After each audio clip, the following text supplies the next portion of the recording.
अशी टमॅटो कैरीची चटणी नक्की ट्राय करा आणि जिभेची चव वाढवा आणि मला कमेंट करून सांगायला विसरू नका। आणि कैरी टमॅटो हे तेलामध्ये छान फ्राय झाले ना, त्याचा छान अर्क उतरतो आणि तेवढीच ती चटणी आपली टेस्टी होते। मी ज्याप्रमाणे इथे ही चटणी बनवलेली ना टमॅटोची, तुम्ही अशी बनवून बघा, अतिशय टेस्टी लागते। या चटणीला काय साहित्य लागतं ते बघूया। त्यासाठी इथे मी लसणाची अर्धी कुडी नीट करून घेतलेली, कैरी घेतलेली, ही पिकलेली कैरी आहे, अर्धी वाटी कैरी इथे कट करून घेतलेली। जर तुम्ही कच्ची कैरी घेत असेल तर थोडी कमी प्रमाणात घ्या, नाहीतर काय होतं आपली चटणी ना टमॅटोची ती खूप आंबट होते। नक्की ही चटणी ट्राय करून बघा एकदा। इथे मी 4 टमॅटो असे कट करून घेतलेले, तुम्हाला हवं तर इथे तुम्ही प्रमाण वाढवू शकता। चला आता आपण रेसिपीला सुरुवात करूया। इथे लसूण टाकून घ्यायचा, त्यानंतर इथे जिरे टाकून घ्यायचे, त्यानंतर जे हे टमॅटो आहे ना ते आपण इथे सोडून घ्यायचे। असे पूर्ण टमॅटो आपण याच्यामध्ये असे सोडून घेणार आहोत। तर ही जी कैरी आहे ना ही पण आपण इथे लगेच ॲड करून घ्यायची आहे। आता आपण हे टमॅटो आहे ना छान याच्यामध्ये फ्राय करून घ्यायचे। मी ज्याप्रमाणे इथे ही चटणी बनवलेली ना टमॅटोची, तुम्ही अशी बनवून बघा, अतिशय टेस्टी लागते आणि चव पण ह्याची ना वेगळीच आहे थोडी। याच तेलामध्ये आता आपण हे टमॅटो आहे ना छान मस्त असे फ्राय करून घेणार आहोत। इथे मी काय केलेलं आहे, थोडीच कैरी घेतलेली आणि कैरी माझी इथे पिकलेलीच होती।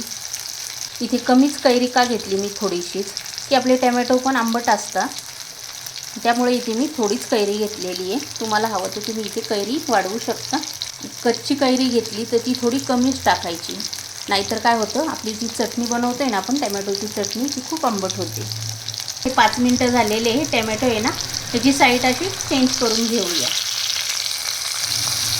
आता हे झालेले आपण ह्याची साईड अशी चेंज करून घेतलेली आहे आणि कैरी टमॅटो हे तेलामध्ये छान फ्राय झाले ना, त्याचा छान अर्क उतरतो आणि तेवढीच ती चटणी आपली टेस्टी होते।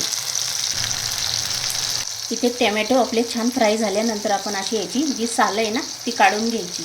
पूर्ण टमॅटोची आपण आता इथे अशी सालं काढून घेणार आहोत। इथे ना आपण आता थोडीशी हळद टाकून घेतलेली आहे। इथे 2 हिरव्या मिरच्या अशा कट करून घेतल्या, त्या पण ॲड केल्या। मिरची टाकल्यानंतर इथे 1 मोठा कांदा चिरून घेतला, तो पण ॲड केलेला आहे।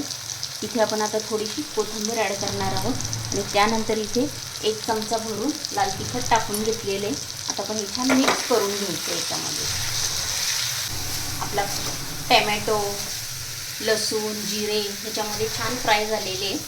1च मिनिट आता आपण हे होऊन देणार आहोत। आता आपण इथे मीठ टाकून घेणार आहोत। या मॅशरने, पावभाजीच्या मॅशरने छान मॅश करून घ्यायचे।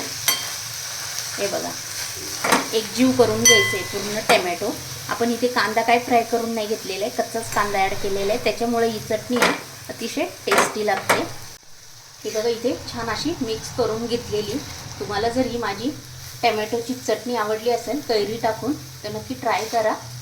जिभेची चव वाढवणारी रेसिपी नक्की ट्राय करा आणि आवडली असेल तर पटकन लाईक करून घ्या आणि चॅनलवर जर नवीन असेल ना तर पटकन सबस्क्राईब करून घ्या आणि हा व्हिडिओ शेअर करा। आणि अशा छान छान रेसिपी घेऊन आपण नेक्स्ट व्हिडिओमध्ये पुन्हा भेटूया। नक्की ही चटणी ट्राय करून बघा, छान लागते। आणि पूर्ण व्हिडिओ पाहिल्याबद्दल तुमचे खूप मनापासून धन्यवाद। आणि अशाच छान छान रेसिपी घेऊन आपण नेक्स्ट व्हिडिओमध्ये पुन्हा भेटूया। तोपर्यंत बाय।